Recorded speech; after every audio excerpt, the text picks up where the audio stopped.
How's it going, everybody? This is Alex Caceres, and you're listening to Story of the Fight.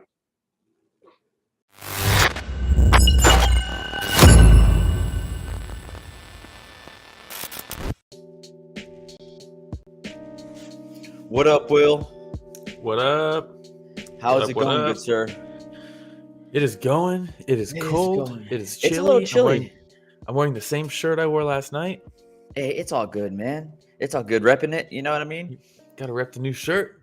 Did your boy had to go put a little windbreaker on? Has his little Cowboys blanket for good luck on my lap. It's windy in that garage, huh?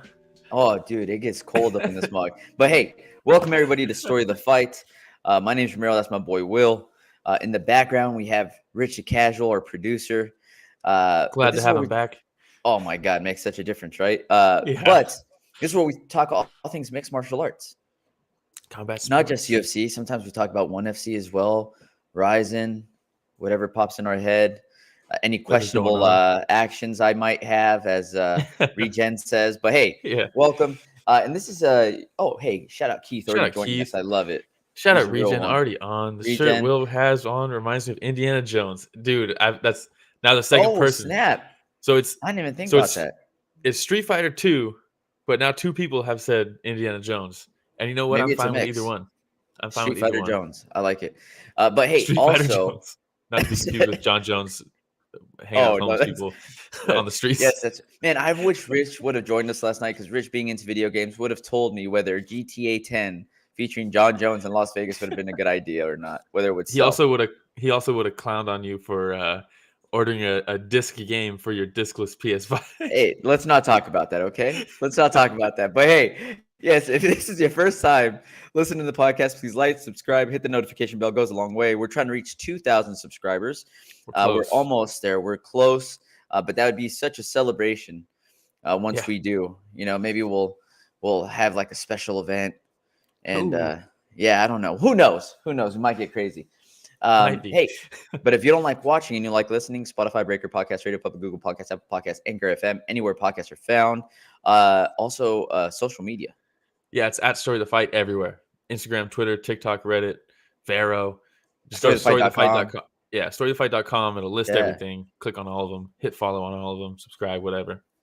And also, I made sure that my frame in the back was not crooked anymore. Shout out Regen for letting me know.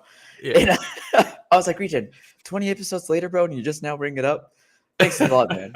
Thanks a lot. But hey, shout out to everybody that joined us last night for the Fight Companion. It was so much fun, man. Yeah, those are always so much fun, man. I mean, we were on for, I think it was like 3.5 hours, something like that. We were on for a minute, and it was so much fun. I really felt like I was like in a room watching the fights with a bunch of people. It was a blast. I know, yeah. It was cool. Keith, Regen, Nate, Brian, makes it so much fun. We gotta do this more often. Rich cannot join us. Remember I said, I was like, he's probably playing D&D out there right now. Yeah, I said that, and then later on he sends us a picture of him and his friends playing D&D. Which, hey, dude, I've gone to a D&D event with Rich and his friends. Let me tell you, dude, it was a blast. It was a good time. It's fun, dude. It is fun. It was a lot of fun. But hey, we do. Oh, here we go. So Rich, yeah. All right, Street Fighter. There's the Street Fighter logo. Kind of giving everybody an idea of what it's supposed to be like. But yeah, hey, this merch is going to be available soon. Very close. Very close. So far, Will approves. Keith was talking about you might have to hand wash these shirts, but not because it's required, but maybe because you love it so much and you're like, I don't want this to get damaged. Yeah. And we're talking shirts, shorts, undies, sliders. What else? Sliders. Yeah, sliders. We're handing out Story of the Fight burgers. Oh, dude, can you imagine? That'd be so sick. You know what we need is you've seen those for like teams, they'll have the team logo and it's like a spatula so that you can like press it into like a burger or something on the grill. Dude, it's just the fight. That'd be so funny. But hey, all right, let's cover UFC 283. I know that we had the Fight Companion for it last night, but for anybody that may have missed it, we'll just do a quick recap. Of course, we might spend more time on the main event, the co-main event, and we'll breeze through some of the later fights just because, I mean, there was a lot of fights last night. 15. We won't cover all. The moment of silence today will be short. Yeah. A lot of like fights your boy. Yeah. All right. So let's go and get started with the main event. All right. Your boy, George's boy, Glover Teixeira versus Jamahal Hill. So going into this fight during the fight companion, you had Glover Teixeira. I did. Yeah. I picked Glover. I had Jamahal Hill. I had the younger man in this battle, the rangy man. The rangy man. Yes. Dude, he is. He has such long. a long range where he can still cover glow. Oh, George here joining us. George. Just as I mentioned his name. So a couple years ago, George did call that Glover. Yes. But hey, so what'd you think of the fight overall, Will? The first half of it was a great fight. I picked Glover because I thought he was going to be able to close the distance and really outwork Jamahal in the clinch and eventually grind him out. But man, Jamahal surprised me with his clinch work. Every time Glover would get him up against the cage, I mean, he defended the takedowns really well, and he was able to pummel really well for like underhooks and all that, and turn Glover around, disengage, start landing his long shots again. And that was like the biggest question I had. I was like, we never really seen him have to do that against someone at the caliber of Glover in that part of the game. So I was like, I'll go Glover because he's such a specialist at that.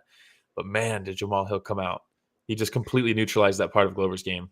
He did such a good job, right? Because he didn't have any huge sprawls, but he did such a good job leaning forward, fighting for the underhooks, and then disengaging right away, right? Yeah. Instead of, going for the underhooks and then trying to churn position and trying to get Glover up against the fence, he would just disengage, get going with a front kick again, maybe a little leg kick just to be able to tell Glover, like, hey, I respect you, but I respect your distance.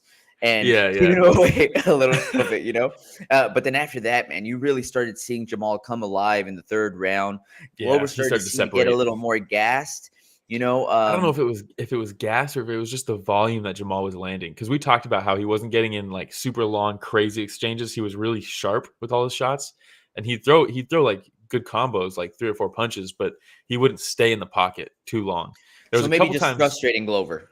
Yeah, frustrating, but eventually those add up, Glover's probably concussed by the third round, And there was a few times early in the fight where Jamahal was cracking him, and it's like, oh no. But then Glover would return, but eventually those exchanges started happening less and less. It started becoming more of just Jamahal rocking Glover not able to get his one back. The beginning of the fight, he was able to get it back and kind of keep that respect from Jamahal. But then Jamahal, I mean, he couldn't keep doing that. He couldn't keep standing and banging with them, No, for sure. And the one thing that I really picked up on again was whenever Jamahal Hill was throwing that small left jab, right, almost like a rangefinder, but you notice Teixeira moving to the right every single time. And so that opened up the left head kick for Jamahal, and he landed it solid, wobbled Teixeira. But dude, the recovery on this 43-year-old man, because after he was wobbled, like it was super visible. He was on skates a little bit. Yeah. And then Jamal's like, oh, here, I'm going for the kill. Quack, quack, quack. And then Teixeira's like, oh, I'm a savage. And just starts throwing bombs himself and lands a couple solid shots on Hill. Yeah. It was just a really impressive performance by Jamahal Hill. He showed what a lot of people were wondering, like you had said, whether he would be able to handle a strong grappler. Like, he passed the test with flying colors, and now he is the champ. Yeah, Keith says, I thought Glover would be able to take him down and put some heavy ground and pound, but Hill didn't really allow Glover too much with that game plan. Yeah, I mean, that's exactly it. Nate joining us as well. Nate was with us last night. I think originally, or eventually, I should say, he just couldn't keep going into that fire, Glover. Jamahal Hill just eventually separated himself and put it on him. And that fourth round, I thought, do we really need to send him back out there for the fifth? And then, and what'd your boy say? Get him out there. Yeah. Get him back into the fifth. And right before the fifth starts, he's with his coaches and he's like, "Fucking hey, let's go!" And it's like, oh my god, Glover's savage, dude. He's such a savage. And then he went out there and he took it to Jamahal. He got the body lock. He got the takedown right away, mounted him, all that stuff. But it was just too little, too late. Jamahal did a fantastic job off of his back, also. And look at sweeping him. The raw emotion afterwards. It was awesome to see, man. The coaches, it really was. And you can see when it hits him. Yeah, that he had just won the title. When he realizes. Yeah. Yeah, you could see It reminded me of a different reaction, but it reminded me of when Stipe got the belt and he's running around screaming. He's like, "I'm the champ! I'm the champ!" Like he couldn't believe it, And this was he couldn't even articulate that. I mean, just broke down completely. And then then we get Glover retiring, saying he's going to focus all his energy on training Alex Pereira to an empty arena. That was rough. Retired to an empty. Everybody just left. It was crazy. Yeah. Just immediately, all of a sudden, gone. Nothing. Yeah, man. Kind of sad. You would think that with Glover being such a legend, everything that he's done with the sport, somebody that has represented Brazil very well, that they would have stuck around to pay some respects. You know what I mean? But it is what it is. Glover's still a legend. Yeah. And while that arena may have been empty, our hearts were full with this post fight. Oh, you like that one, huh? That was I knew exactly where you were going, and I loved it. It was perfect. Oh, good, dude. Good. All right. I'm glad you approve. All right. Yeah. So I remember I was telling you about how what Jamahal Hill was saying before the fight, about what the opportunity meant to him, and I forgot. I told you I'll send you the video. I forgot to, but I did send it to Rich, so we can play that real quick. Oh, okay. Please, let's see. Do we have the rights for this? It's on YouTube. We're reacting to it. We have the rights. Oh, okay. My biggest fear. The reaction. My biggest fear. For a while was dying without knowing how good I truly was, without knowing my true potential. And now I get to answer that question. Wow. It's fun. You get to answer the question. And by the way, just to be all I ever wanted was to answer that question. And January 21st it'll be answered. Wow. And when you say dying, do you mean like from something happening to you or health related? Just period. Just life, going through life. What kind of life you want to live? What do you want to be said whenever your last day does come? You know what I mean? What did you do with your time here? I had, like I said, I could have done this. I could have done that. I had time where I stepped away from MMA and I was just working a factory job. Not sure if I would ever make it back to this. You know what I'm saying? So it's like, that was a question. That was really a hard, like, bro, I don't know. Maybe it was you with what you built for your things and stuff like that. You had your dreams. You had your ambition. You know what I'm saying? You had that, man, I really want this. I really want this. I don't know if I could live not knowing, not, you know what I mean? Not at least trying, not at least knowing. I get to know. You know what I'm saying? Wow. Regardless, like I'm gonna be honest, I'm more dangerous in this fight than I've ever been. You can stop it there, Rich.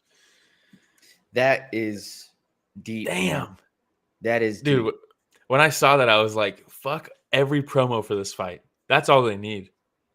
Just play that. Yeah. He's not even trying to hype up the fight. Not knowing if he'd be able to reach his full potential. Yeah, and he was like, he goes on to say, like, I'm more dangerous here because no matter what, I win because I get to find out. You're like, damn. Wow, man. Nate saying winning the belt and retiring Glover, legend. Man, yeah, he cemented himself there. And I look at Jamahal Hill. We've seen what he's been able to do leading up to the championship fight, right? And how he's been able to run through most of his opponents, with the exception of the Bear Jew, Paul Craig, who also lost last night. Yeah, but you continue seeing what he's capable of, and this is somebody that can make a run, a title defense run. He can. But now, what's next? What makes very intriguing is Jiří Procházka. Rich, pull up the other clip. Oh my God! You were ready for? Oh my goodness! The man. Make sure we got volume on this. Oh goodness! Congratulations. Oh, so scary. Just wait. I'm coming. I'm coming! Oh my goodness. What is going on here? Dude, this pull up God of War. You know what I mean? Just think about Jiří. Yeah. His striking. He's a master at striking, right? He's unorthodox. He shoots from all these weird angles. Oh my God. Freeze frame. Look at this. This is such a scary man. Yeah. I love it. How great is that? Nate says That's sick. fantastic. That's so cool. In case anybody wants to ever email Rich, by the way, his emails are right there in the top right corner. So you can give him a quick shout out. Oh, the screen goes away really fast.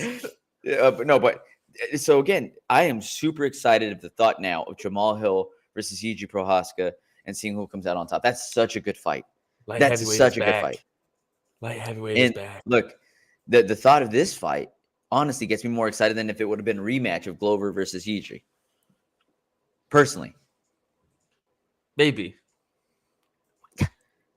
Dude, look at Jamahal Hill's performance. No, I know. But Glover showed that if that Glover showed up and fought Yuji, would have been another great fight. It would have been another amazing fight. Maybe. All right. Let's move on to the next one, man, because we've been talking about this for almost 20 minutes. We had another great fight right before this one. We had Brandon Moreno versus Deiveson Figueiredo. This is the fight that I was looking forward to the most. Going into the fight companion. So this is the fourth fight. This is the fourth fight. Nate says, now this is lore in the UFC cinematic universe. Oh, my God. All right. Yeah. By the way, what's going on in this picture? In the face-off? Yeah, I don't know, man. I don't know. I'm super confused by it, but this was a face-off. And then going into the fight, this is the fourth fight. This is it. This is the fight to decide who the best is between these two. This is the fight to finally put this rivalry to rest. They both have a win over each other and a draw. 1-1 and 1. I mean, come on, dude. And this is the finale. So going into this, like I think I told you, I was talking to Jeff at work and I was telling him about the fight and how exciting this fight was and the fact that it's the fourth one. And your boy starts getting goosebumps as I'm explaining to him. Like, this is how jazzed I was for this fight.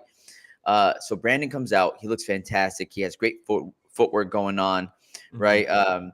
And Deiveson with this tall stance that was kind of angling and trying to like hit him with an uppercut here and there. Yeah. And it was just like this small chess match as to who can land the bigger shots in the beginning. And Moreno found the range early. Very early. Yeah. I feel like they picked up right where they left off. Yeah, I think so too. Because so there's the uppercut, right? That Figgy's trying to land the whole fight. I mean, he's, especially the first round, he's really hunting that uppercut. And Moreno's really hunting that overhand. But the uppercut was landing either there, right here on the shoulder, or it was missing completely. And whereas Moreno he found the timing on that uppercut or the overhand, sorry. And that's the thing. Like, the uppercut, if you're forcing the angle early, the overhand is there. It's open, right? Because you're off to the side leaning because you're trying to land the uppercut. Whereas it's almost like who's going first, because that matchup is like they both beat each other. The overhand beats the uppercut beats the overhand. But it matters who goes first. You know what I mean? Because for sure, the angle you create to throw the overhand leaves you open for the uppercut, and vice versa. If you try to create the angle on the uppercut, the overhand is open against you. And Moreno was the one that was catching Figgy leaning, I think.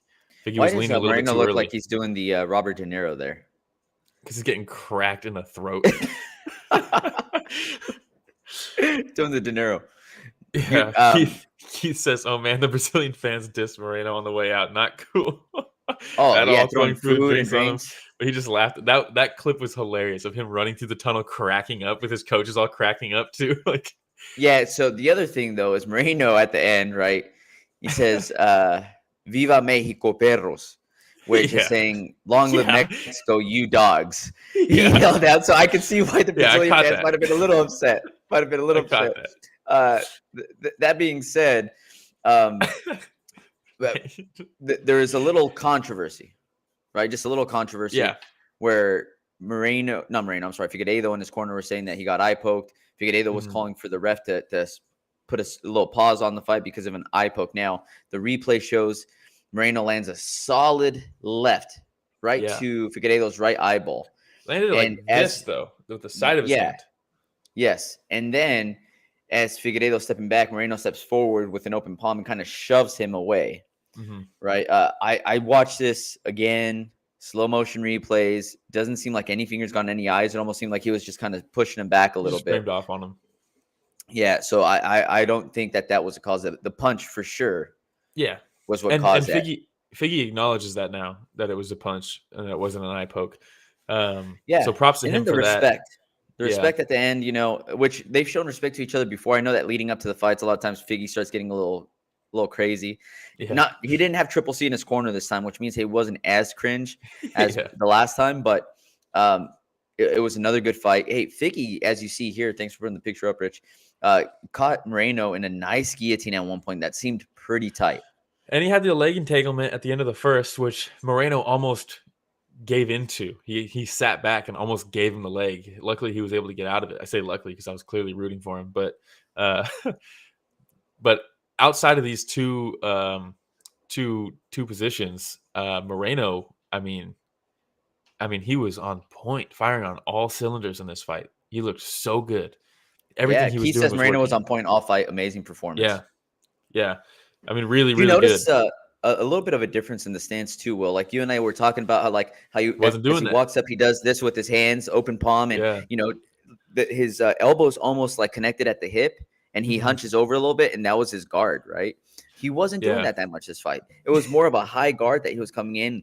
Nate says, he got poked with a knuckle sandwich for sure. I'm interested to see what medically if he did break the orbital or something like that, because the swelling was instantaneous. Yeah, and he was in pain for the remainder of that round. You could tell, like when they ended up on the ground, and the whole time he was still like in pain, and that's rough. Yeah, it reminded me of Bob Sapp versus Mirko Krokop back in the day. All right, so at flyweight now with Brandon Moreno no longer interim, he is the champion. Yeah, right. You have Alexander Pantoja up next. It's got to be a fun division. I know, it's so good. So good. David Dvorak, Manel Kopp, your boy Matt Danger Snell, Amir Bazzi, Alex Perez, Mateus Nicolau on the up and up, Brandon Royval still in the top 5. This is such a fun division. Yeah, there's the eye there. Could you imagine if they never traded Mighty Mouse and Mighty Mouse had this crop of guys to defend his belt against? Quite honestly, I don't know if the division would still be there if they kept Mighty Mouse. It would have. You think so? Well, they were talking about if it wasn't still there, it's fully on the UFC and not for any other reason than them being stupid. Because clearly all these guys existed. You know what I mean? And there's the whole power vacuum thing, right? When a dominant champ leaves, now everybody else all of a sudden gets a new life, because they think, oh, I have a shot now. Because could you imagine you're training and Mighty Mouse is the champ of your division? You're like, and you get Ben Askren in return. Oh, I just mean like as a fighter in the division, you're probably like, why even try to get to the top? Because I'm just going to get outclassed. But Mighty Mouse versus Moreno now, could you imagine that fight? It would be so good. It'd be so good, man. It'd be so good. What are you going to do? How long is Mighty Mouse contract? He's never going to leave one. What if he does? A big bag of money. Why would they? Just to see, man. Just to see. Just to see. UFC doesn't want to find that out. Yeah, it'd be terrible for the UFC because of if Mighty Mouse wins and he holds the belt again, and it was just like a one-fight deal, and they're like, all right, man, thanks. You can go back to one. And like, hey, we have a vacant title y'all can fight for. It'd be awful. Let's just clearly cement the fact that the best fighter in the division isn't in our organization. Yeah. That would not be good. But, man, fun fight. The rivalry is over. Pantoja versus Moreno, man. Pantoja's very good.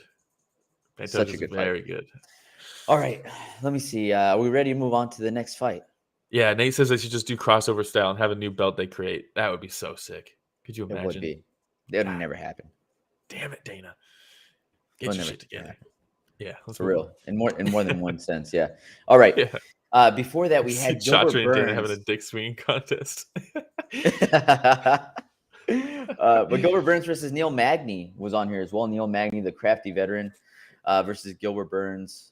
And look, I think I had mentioned, his wars that he had with Hamza going into that, Usman going into that.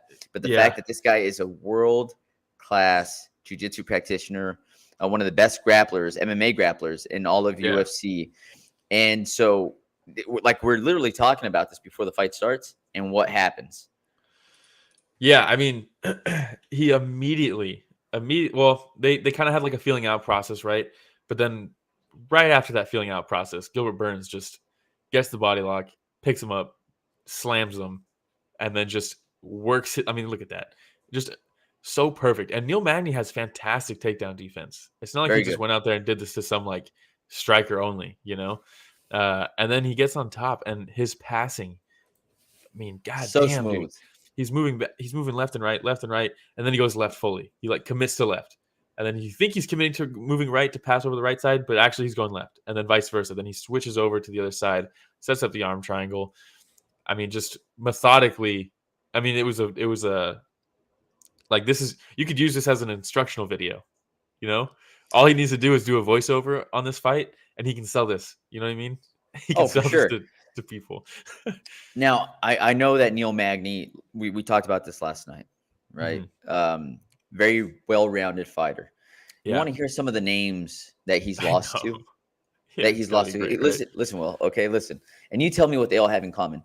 Rafael dos Anjos, Michael Chiesa, Shavkat Rakhmonov. Yeah. What do they all have in common? I don't know. They're all Great solid names. grapplers, bro. Yeah. Yeah. A+ names, dude. First team. A+ names. But they're all grapplers, man. They're all solid grapplers. So, while Magny is a well-rounded fighter, it seems like he has some problems with those that are considered elite grapplers. Yeah, and the grappling. Yeah, no, definitely. Yeah, you're right. Can you pull up the picture again of the choke, that last picture that you had? There it is. So when they started this position, Magny's head was against the fence and his legs were on the other side of him, right? So like almost like this to the fence, his body. And then he switched like this, right? You can see how he's almost laying alongside the fence now. And that was cool. I want to give him props for that, because once he recognized the choke, a lot of people will be like, answer the phone. And like, but that doesn't quite do it when you got someone like Gilbert Burns. So you have to align yourself with the fence here so that, I mean, Gilbert Burns from here would like to be more off of Magny. He would like to be more separated from him, but you can see he's right up against the fence. So Magny did a great job of doing that. I want to give him props for recognizing that and just the awareness to be able to do that in the moment. But it wasn't that squeeze though. That squeeze has to be something else. And this picture shows right as Magny's about to tap. I think. Look at his hand. Yeah. I thought real quick. We'll go back to that Moreno fight. When Moreno was in that guillotine, he lifted his hand for a second. Oh, I know. And I haven't seen any interviews yet. I wonder if anybody asked him if he was like, how tight that was, and like reach out to him so we can get him on. We'll ask him. Okay. One day. I'll call him. Yeah. Just shoot him a text. Keith said, like I said last night, Gilbert put on a BJJ clinic. He absolutely did. He really, really did. I mean, what a textbook example of like switch hitting, but in grappling, you know. And he needed a win like this, man. You know, after those last couple wars that he's had, it's okay to go in there, go back to the the foundation where it all started, show everybody and remind everybody. I would rather see Gilbert Burns do this than the brawl with Hamzat was really good and all that stuff, but I would love to see him just continue to style on people with his grappling. It's so fun to watch. That'd be sick. All right. Anything else on this fight? Calls out Colby Covington. Good call out. I'd like to see that. Does Colby ever fight again? The hell's he doing? The idol Colby Covington. Yeah, the idol. All right. So before this, we had a fight. Jessica Andrade versus Lauren Murphy. Was it? Was it a fight? Oh wait, was it that one or was it? Yeah. Was that a fight? So Jessica Andrade versus Lauren Murphy, and I think there's one picture of it. And if you did not watch the fight, just take a look at this picture, and this is what happened for 3 rounds. There's the whole fight right there in that picture. Yeah, but cool. Just dominant performance by Jessica Andrade. Absolutely dominated Lauren Murphy. I believe she won 30-25. Was it 30? Something like that. Not a great score from Lauren Murphy. You know, she's tough as nails. Tough as nails. All right. Before that, we had Johnny Walker versus Paul Craig, the Bear Jew. Paul Craig. So I had picked Paul Craig going into this. I thought that he was going to be able to, sink some type of submission. And look, we know what he's going to do. He's not going to have the best striking. He's going to come in and try to close that distance. He's going to wait for you to throw a punch and absorb it. He's going to wait for you to throw a kick and absorb it. But he's going to use that as a way to close the distance, clinch onto you, and try to get you down to the ground, even if you post guard, right? Yeah. And he did a great job of the first half of that game plan. Yes. You know, he nailed the first part. Johnny Walker comes in with a kick from Sparta. Yeah. Paul Craig catches it, but what he was not expecting is while he was holding on to that leg, Johnny Walker drops this bomb from Brazil, this right-hand bomb, Yeah. and it was just over after that. Yeah. George says the Bear Jew is such a cool nickname. LOL. Glorious Bastards, anyone? Shout out trivia from last night. I don't know if you knew this, but Tarantino was originally supposed to have he wanted Adam Sandler to play the Bear Jew, and Adam Sandler couldn't do it. So they ended up with Grown Ups 5. Eli Roth. Was it Eli Roth that played him? I think it was. I think it was Eli Roth that ended up playing him. He did a great job, but Adam Sandler would have been hilarious. There's a deep fake you can find of someone edited that scene with the baseball bat, and they put Adam Sandler on it. Good stuff. Oh, damn. But yeah, Bear Jew, great nickname. Unfortunately, I don't really necessarily need to see him fight again, if I'm being honest, at this point. He's taken some real brutal finishes, real brutal beatdowns in his last few fights. It's not working anymore. At this level, it doesn't work at this level. You know, he cannot keep doing this because once he caught that leg, he ate that right hand, and then it was just hammer fist while he's clutching onto the leg. And we've seen him just holding on to people getting cracked. And it's like, for what? For the rare chance where he throws the submission up, Krylov, Ankalaev, Jamahal Hill, it happens, but not enough, man. He needs something more than that. At one point, he knocked off a 1, 2, 3, 4, 5 fight win streak. Yeah, very good. And like you said, tough against Ozdemir. Johnny Walker, that must have been the game plan. They're like, hey, dude, whatever you throw, he is going to latch onto you. But no matter what position you're in, just unload. Out of his six losses, only one of them was decision. Nate Mendoza saying pinata style. Yeah, seriously. But no candy at the end, though, you know? His only loss was that went to decision was that Ozdemir one, where he got beat up in that one. He got hurt multiple times. Other than that, he got knocked out by Johnny Walker. He got knocked out by Menefield. He got Kimura by Jimmy Crute. He got knocked out by Khalil Roundtree, knocked out by Tyson Pedro. I don't need to see him get knocked out or submission. Like, it's just, I don't know. I don't really need to see it. You know, but also come up with a different game plan, maybe. Well, that's what I'm saying. If this is the game plan moving forward, it's not going to work at the top level. It's just not. Yeah, you know, that's rough. But Johnny Walker, I think Keith said he really needed this win. He said this last night, and he's saying it again because it's true, man. The ups and downs from Johnny Walker. Not sure whether Kavanaugh's the right camp, or not. This is his first back-to-back win since 2019. Whew, that long? It's been that long since he's had 2 wins in a row. He's had Keith 2 losses in a row twice. Keith asking, is the play-by-play by SOF Live going to be an ongoing activity? Hey, maybe. It was so much fun, man. We should do it more often. If you guys want that, I would definitely be into doing that more often. I think it's fun. Yeah, maybe Rich can join us on the next one. You know what I mean? Yeah, that'd be sick. asking questions, that'd be awesome. Yeah. But not much else to say on the fight. That's about it. It was like I said, good performance by Johnny. Got to be weird. Got to be weird to fight on the same card as a guy you finished while he gets the belt. Yeah, Paul Craig snapped Jamahal Hill's arm and then had to watch him win a belt on a George says, "What did I miss?" George, you missed a fight companion last night, where your boy Will and I were sitting here with Keith, Brian, Regen, Nate, and we were just chanting it up the entire night. It was so much fun. Fun stuff. Also, George, I was saying the surprise. This was the surprise. The new shirts. Story of the Fight podcast, man. New shirt. I like it. Comes in navy, comes in black, maybe white. I don't know. We'll find out. Oh, we'll see. We'll see what the future holds. Yeah. Sweaters, beanies, sliders, as I like to call them. Sliders. Yeah. All right. Potieria versus Rua. Yeah, your boy Rua, huh? Look. Shout out Ridley MMA. Thanks for the comment on the shirt.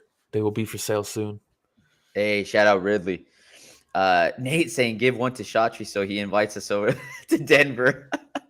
I wish I had the other shirt. When I met Shatri, I was wearing the old one that just says Story of the Fight. There's no podcast on it. Would have been cool if it had podcast on the shirt. But hey, he did tell me. I'll come on your show whenever you want me. Have I reached out since? No, I haven't. Hey, get on it though, Was he probably just saying that to be nice in the moment? 100%. Absolutely. But you never know. You never know. You might be like, oh, yeah, it's Will. Let's do this. Let's hop on the podcast. I remember. You know? Yeah, you're that one guy. Dude, that's why, like, when you meet somebody like that, you got to give him like some off the wall nickname. Be like, yo, it's Too Alto Will, you know, or just something like Tall Too Will alto? or something. So, yeah, I'm too tall or what? Yeah, or like your boy Tall Will. And so when you're like, hey, it's Tall Will, he'll be like, dude, I remember Tall Will because I remember hearing that name and thinking like, who the hell names himself Tall Will? Yeah. But he'll remember, you know. You He's like, I remember that loser. Yeah, but he'll remember you. All right. Nate says, tell him why come that way when Rua. You can do it live in Denver. Ooh, dang, that'd be Denver's so sick. Coming up, it's gonna be sick. That'd be so sick. But yeah, Shogun Rua. We had Shogun Rua going up against Potieria. It was a tough matchup. We knew this going in. His last 17 fights, I think he had gone 16-1 or something like that, right? Yeah. Not Shogun. Yeah. So we knew going into this that it might have not been the best matchup for Shogun's going away party. I saw a comment on this fight that said that right hand that Shogun landed early in the fight would have finished anybody if he was in his prime. Oh, and I agree. And it's a bummer. And this fight bummed me out. I'm glad he didn't get knocked out cold. He was still conscious when the fight ended, so that's cool. Because rarely do you even get that in this sport of a legend retiring while they're still conscious. You know, that's rare. I wish that he retired after that Nogueira fight, that Little Nog fight. Mm-hmm. Nogueira retired on it. It would have been perfect. He says Shogun was sad to watch. Glad he retired though. Yeah, man. Shogun's legitimately like a hero, like a role model hero. I tell people, if aliens came on, this sounds stupid, but I say it all the time. I don't know. Maybe I'll ditch it, but it means something to me. But if Rich, keep the picture. Move to the next picture. Hey, yeah, next picture, Rich. I don't even want to see it. Oh, wait, no. Oh, Rich, what are we doing? Is there a retirement photo at least? Is there the picture with his hand up to the crowd? Do we get that one in there? Your boy might have forgotten that one. The only respectful picture you could have picked. Shogun. What he did in 2005, that tournament. If aliens landed and they're like, we need to know, like, show us what, like, who you are, like, what are humans? I would show them that tournament of Shogun, and they'd be like, damn, humans are savages. Humans have heart. You know what I mean? Humans don't give up. They push through shit. Like, this is crazy. Aliens that's a universal. You watch those Shogun fights. Picture of Shogun Rua and Pride, and that would be the last memory of Shogun. Can we just show can you just Google like Shogun versus Rampage Jackson? I just need to see a picture of him soccer kicking Rampage to just ease my heart. But everything that he's accomplished, the fact that when he got to the UFC, he was already past his prime. His prime was in Pride. He had the war with Dan Henderson. He becomes a champ. Like, the fact that he was able to do that in like a post-career almost. The fact that he's still fighting now, I mean, in 2023, that Pride middleweight Grand Prix was 2005. It's insane. It's insane. And a little piece of Pride died last night. You know what I mean? Pride never died, dude. Fedor's still in there. I mean, come on. What a legend. Look at that guy down there just in awe. Looking up at what Shogun's putting in work. And that is awesome. That is awesome. Yeah. A piece of Pride died. Know. Yeah, they say Pride never died, but a piece of it died last night with Shogun. And that sucks. Yeah, the good thing is that it wasn't the last fight of the night, so the fans were still there to at least cheer him on. Yeah, when he got to retire to a home crowd. That is cool. He got to retire in Brazil. Very cool. Very cool. All right, man. Anything else on Shogun Rua? No. Shit bums me out. Let's move on. I know. Hey, there's a reason, everybody, that we started the Fight Companion during the main card versus the prelims. There are text messages. Cry on air. He did not want to cry live. I said, let's do the prelims. Actually, let's do it. And then I was like, actually, never mind. I don't want to cry during the Shogun fight. God damn it! Shit's hard, dude. Ready to move on? Just watching your legends, your heroes get knocked out. Hey, dude, it's gonna happen eventually. As a fight fan, we need. What's next? We need something to lift this up. all right, let's Should bum go, me man. out, We man. have Brunno Ferreira versus Gregory Rodrigues. It Whoo, was RoboCop. 3-round fight. RoboCop coming in. RoboCop's He was another originally- contender guy. Been doing pretty well in the UFC. Little bit of an HGH gut. You know what I mean? Just a tad bit. Just a Nate saying tad bit. at least Shogun didn't fight Jake Paul yet. Oh my god, seriously. Yeah, don't even say that shit. Yet. Stop that. But yeah, so hey, everybody was talking about Brunno Ferreira's power during the fight. You see these guys start exchanging. There's a little bit of a feeling out process in the beginning, then they both start exchanging. RoboCop has power himself. But dude, everything that Ferreira was throwing and landing seemed like it just had such more impact than what Rodrigues was landing, what RoboCop was landing. Yeah, and that finishing sequence, eventually he just one-shot KOs him with that punch. And it was kind of interesting because he was like, I want to throw the right. Maybe the left. No, I'll throw the right. And like RoboCop was just there for it. He just gave him the opening. He was there but the for thing is, you know, he was kind of feeling he it was out. pumping it. Yeah. And with RoboCop, he was probably thinking like, oh, this fool's going to continue pumping. I got something for you. And then he sees his opportunity. He's like, oh, there it is.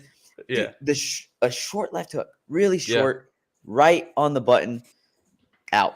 Yeah. Out. Didn't and need then the follow-up shot. One last one for good measure. For good measure. You know, and the thing is with that follow-up shot, it lands and it doesn't land square on the face. So like it scrapes him and he just cuts him open with that last shot. I was about to say, like the follow-up shot, they could have got the walk off. He's like, one more for good measure. And of course, that's the one that splits his face open. And it's not like RoboCop just had to deal with a cut. This dude just keeps getting sliced. And that one completely unnecessary. But I get it. A UFC debut, short notice fight. You want to make sure this dude's out. I'm not taking any chances of this dude hitting the mat and then he comes back up. You know what I mean? And he was out. Finish it. He was out. And he was out.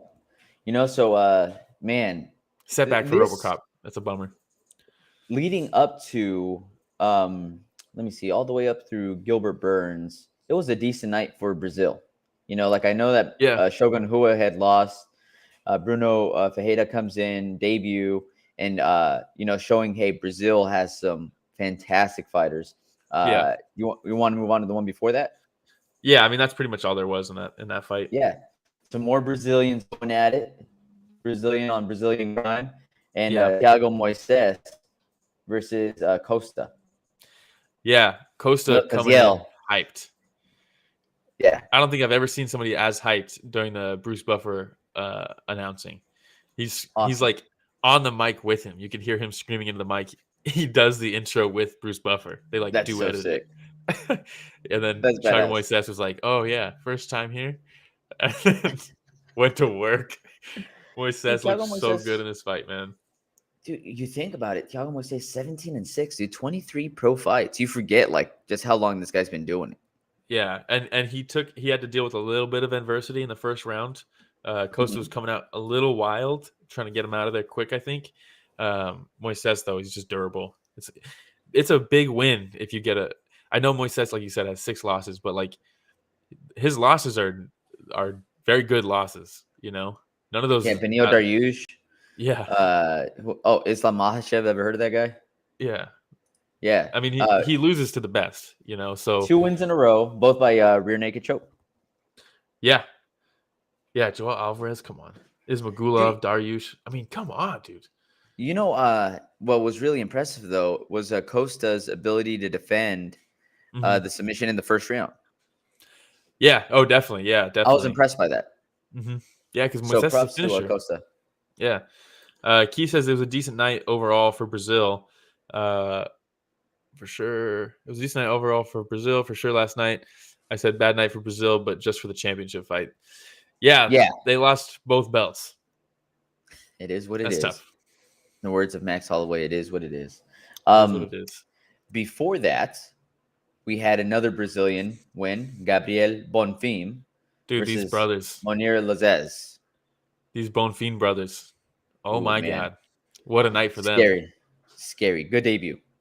For both of them. Yes. Yeah. So Gabriel Bonfim, man, this is one where I almost thought like, okay, this Bonfim, Gabriel Bonfim, not to be confused with Ismael Bonfim. Yeah. But Gabriel comes out, and he seemed like he was almost a little too hyped in the sense that he was trying to get something done. He was trying to get a finish. He was pushing so much where I was like, dude, he's got to slow it down because he might get caught with something. Yeah. And he's like, nah, I know what I'm doing. I know what I'm doing. Yeah. And dude catches him, Lazzez with that guillotine. Jumps lands early. Yeah. And then just rolls back into the mounted guillotine perfectly. And Just soon as it's the combo. It's the combo. It's the rough combo of pantsing somebody and choking them out simultaneously. Got to be the worst. Yeah. And dude, he looks so good though. Keith, oh yeah, those Bonfim dudes are pretty good. Yeah, that was nasty, man. He latched onto it, and once he rolled, because you never know when someone jumps guillotine, like, do they really have it? But then they rolled back immediately, and anytime that happens, if they keep the grip, you know it's over. There's no way, because if they were gonna get out of it, they would have gotten out on the roll. But the fact that they ended up in mount, it's over. There's no way. Legs trapped. Yeah, I mean, fantastic, just perfect. Both of them. We'll talk about his brother later, but I mean, this for him that had already happened, right? His brother already got his win, so to get this, spoiler, spoiler alert. But I mean, must have been incredible. I cannot imagine. Must have been the night they had. Before that, we had another Brazilian, Jailton Almeida versus Abdurakhimov. That's a future champ right there, man. I said it. Remember, I told you after his very first fight, this guy's gonna be a champ. He's for sure at least gonna challenge for the belt soon. This guy is incredible. He's so scary, man. 18-2 now after last night's win. But he comes in and Abdurakhimov, I want to say, did they say he weighed in at like 264, 263 or something like that? Probably, yeah. I'm telling you right now, Almeida did not weigh that, but this dude is solid muscle. Well, Almeida keeps going back and forth. He's done like light heavyweight fights, catchweight fights, and heavyweight fights. This guy is incredible. And he comes in right away against Abdurakhimov from Dagestan. So you know your boy isn't a stranger to grappling. He comes in right away and just slams him down. Well, now, first Shamil cracked him. That's the first time he's been cracked. Look at this picture, by the way. Yeah, his takedowns are just insane. Look at Paul Felder. Both of them midair. You know what this looks like? You ever seen two cats just jump up at each other and like get tangled up and they just land? Yeah. This is exactly what that looks like. Like they just both ran at each other, jumped up at the same time, grabbed on, and just fell. Yeah. But just fantastic takedown. And like you had said, Abdurakhimov, did you think like, okay, this is gonna be a big challenge for Almeida after you cracked him that first time? No. But when he did crack him and he was able to just immediately shoot and get the takedown, I was like, nope, that's all I needed. That's all I needed. Because Shamil does crack. You've seen him hit hard. But yeah, that's all I needed. Look at that. Look at that glove too. This was the fight where the UFC gloves started falling apart. First time I've ever seen that before. That's hilarious. Now, something that was really impressive with me, Almeida, is that he did focus on position over submission.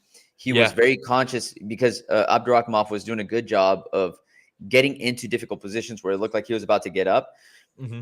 But Almeida did a good job of just pressing and trying to be as heavy as possible, driving down on the hips, and making it very tough for Abdurakhimov.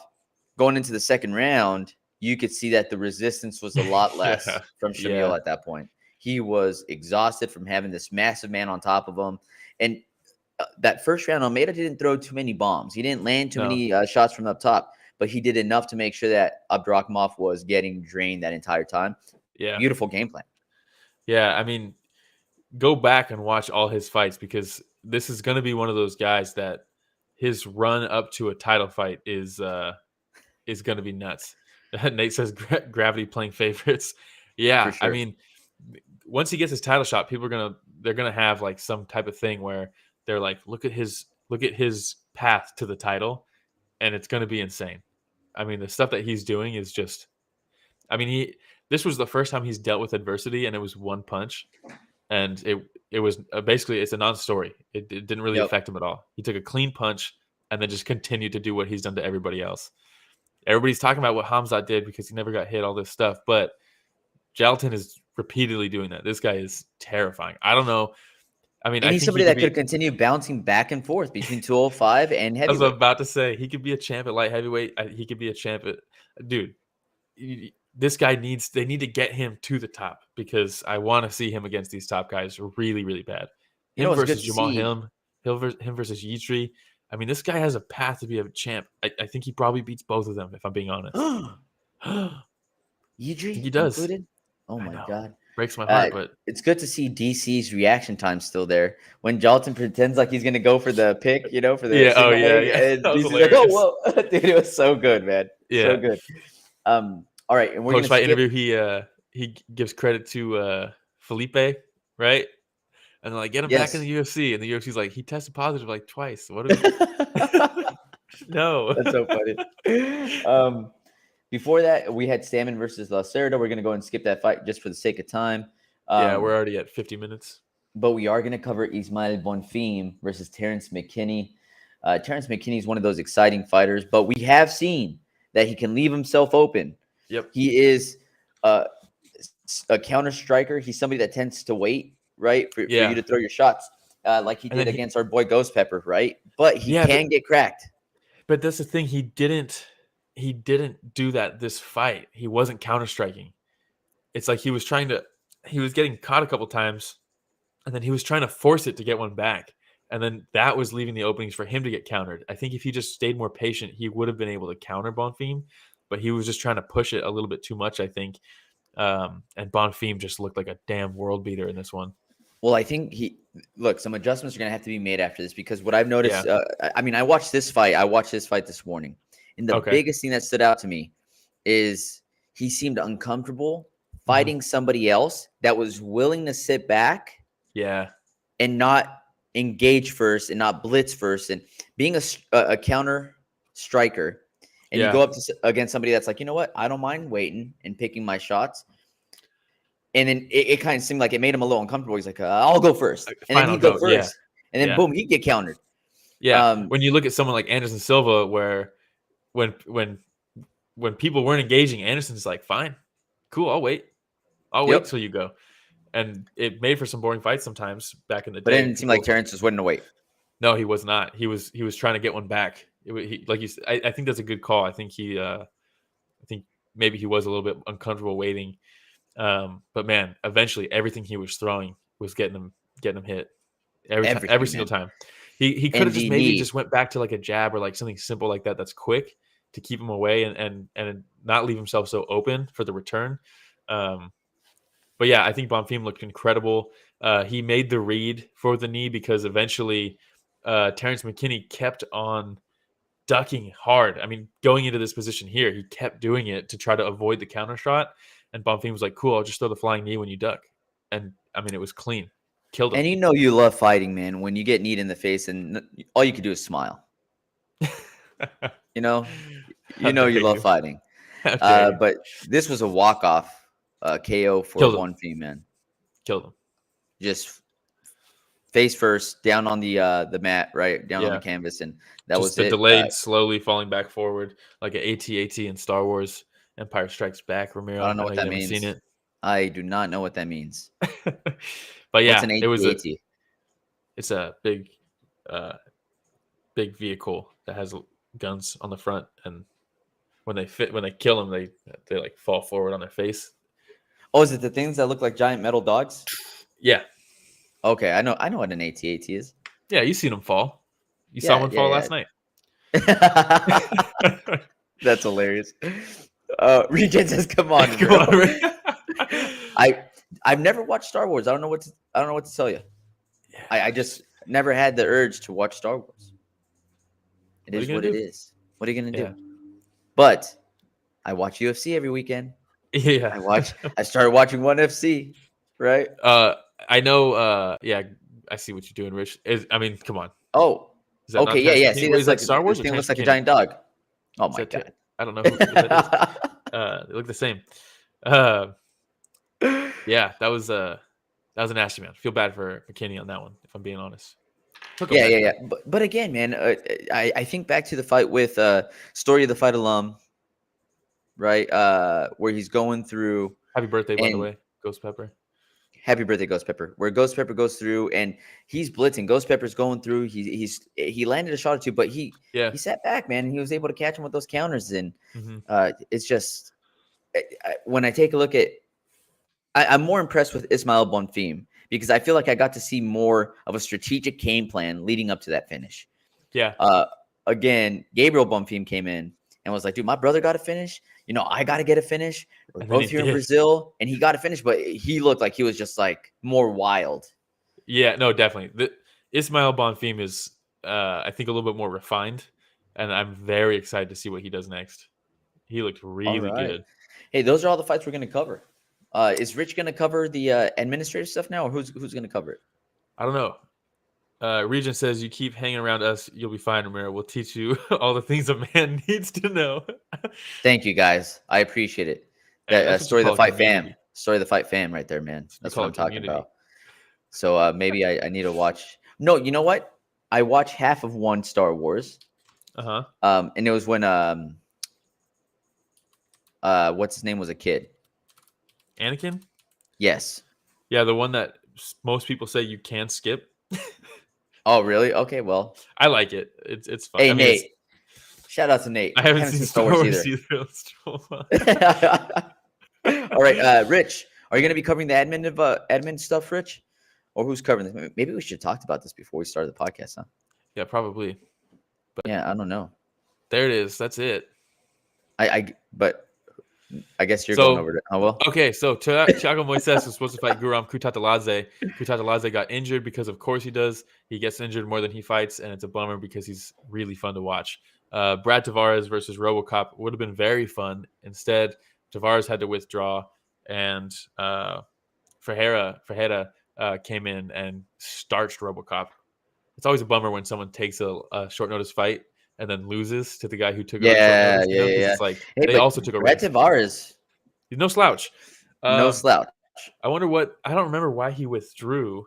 Normally, when Tapology says to someone withdrew, there's something weird going on. We'll Party see. too hard, maybe. I don't know. Party too hard. Yeah. How about monies? What kind of monies was handed out?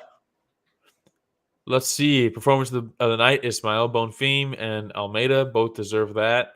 Jamahal versus Glover got fight of the night.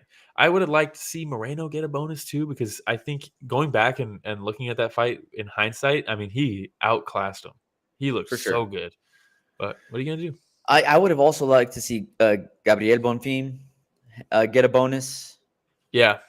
The brothers getting bonuses. Yeah. Yeah, we'll see. All right. See. I think that's says Tapology. Who is next? What card's next? I don't know, but Ramiro, you should go back and watch. I know I'm a broken record, but one had their Friday fights. There was a Muay Thai event. Okay. Oh my God. It's all on YouTube. Money? Dude, Sexton versus Harrison is that's the bar. The bar has been set for fight of the year already, and it's that. Nango versus Ramazanov was incredible also. At least watch those two fights. Really good. For sure. It's on YouTube. Okay. So Saturday, February 4th. Wait, Regen, I'm on Tapology, my own one record. Regen, did you fight? Yeah, he's told us before. I don't remember that. How did I forget that? Yeah, he's told us before that he's fought before. Respect. Rich puts on my own one record on the screen. Damn, Rich. Yeah, Nate says banger of a card, Nango, man. Yeah, the start to finish, that card was incredible. Good stuff. I'll check it out for sure. Keith says he's watching it tonight. It's on YouTube. Regen, can we find your fight anywhere? That's what I want to know. It. Look up Mike Boatwright. That's a great name. Oh, we're gonna have to. Maybe Rich can put it up on the screen once we put it up. Finds it. But hey, Bellator 290, Ryan Bader versus Fedor Emelianenko. Dude, like I said, it's I looked up Mike Boatwright, and it says the guy who's accused of killing Essex. Oh my God! What are you having us look up right now, Regen? I spelled it wrong. Oh, geez. Regen says I have it recorded from the audience. Not sure if anyone else got it. Nate says, imagine asking your friend to record your fight, and then they have to record you losing. That would be so rough. Regen says, "Oh no, not that guy." I did spell boat right wrong when I searched that and got that guy. Man. Let's see here. The next UFC event, Saturday, February 4th as well. We're going to have Derek Lewis, the new and improved Derek Lewis. Have you seen how slim that boy's looking? Yeah, but like I'm not putting too much stock in it because it seems like every single fight, it's oh man, he's in the best shape of his life, and then he comes out, he looks exactly the same. So I'll wait till I see it in the cage. True. But we have Derek Lewis versus Sergey Spivak. That's going to be a good fight. Dawn Jung versus Devin Clark. Marcin Tybura versus Ivanov. Isn't Tatsudo on this card? Let me see here. Tatsuro Taida, yes, versus Jesus Aguilar. That's going to be a good one too. Get ready. Junyoung This Park. is 2 weeks from now. Young Kim. Where is this? Where are they fighting? Oh, it's here in Vegas. Tapology says Vegas, but I thought this was the Korea card. I don't know, but dude, it's heavy with Korean fighters. Well, if you look at the time it's supposed to start, it's starting super late for us. So I think Tapology is wrong on this one, dude. The rare Tapology being wrong. I'll find out right now, but I'm pretty sure this is the card that's in like Korea. Regen says I got submitted in the first round. Not really something I love looking back on. I'd love to share it with y'all though. Hey, dude. The thing is, Regen, the fact that you even stepped into the octagon, circle, ring, whatever it may be, and you were willing to throw down, there's a lot of respect there, my friend. Oh yeah, 100%. Look, everybody. You did something that very few do, man. So yeah. Even Shogun loses, Regen. All right. Now, did he have a legendary career before that? Maybe. But you stepped into, man, and that's all that matters. Yeah. Nate says most people don't even have the balls to compete, and that's absolutely right. That's true. They just bully newbies at their gym and don't shower. It sounds like he's speaking from experience, man. A little salty. What happened, Nate? Who hurt you? Who hurt you? All right. Hey. No pun intended. You know what I mean? But yeah, there's no fights next week. What are we going to do? Cover Bellator? I don't know. I don't. Maybe not. Maybe we come up with some other content. Fedor, who knows? If Fedor wins, let's cover it. You know what I mean? How about that? If Fedor loses, I'll just go into hiding. Yeah, well, we got to figure something out, though. Yeah. All right. Hey, shout out to Nate for joining us again. Regen, Keith, all for joining us again. I think we also had somebody else, right, from Twitch. Who was it? We did have somebody else. Shout out. George joined us as well. Ridley joined us as well. Hey, but we've always said it. Whenever everybody joins us, it makes it so much more fun. Bellator isn't this weekend. Bellator is also the next weekend. February 4th. You're right. Huh. We'll figure something out. We'll try to make sure that we come back on here. PFL Challenger Series? Don't make me cover it. LFA? Don't make me cover it. We'll see. Hey, maybe we just cover the one fights from this last Friday. It's a good card. It's a really good card. All right. Hey, thanks everybody again. Shout out This is Ridley. your first time watching. Please like, subscribe, hit the notification bell in case we do something outside of just. Shout out Ridley for sure. In case we do something other than just a recap. If we go live and do a fight companion, whatever it may be, you get notified. If you don't like watching, you like listening. Spotify, Breaker, Podcast Radio, Public, Google Podcast, Apple Podcast, Anchor FM as well. I was about to say on that point, shout out Keith. I have the notify on, so all good. We didn't tell anybody we were doing the fight companion. We just decided to do it. Keith was on there within like 5 minutes. Respect. Regen was on there. That's why you hit the bell. Nate was done fighting people at their gym, getting beat up. And no, I'm just messing with you, Nate. Nate says one Muay Thai fight companion, though, is a little tricky. Down. It's a little tricky because it starts at like 4 a.m. over here. So it's a little tough. Yeah, no. Also, you boys got to work on Fridays. We'll figure something out. All right. That's all I got. Will, do you have anything else? No, thank you, everybody. Really appreciate it. And just want to remind everybody that he might have not spoken up this time, but this show is produced by Richard Bustos. Hey, there we go. Ridley's coming on the next fight campaign.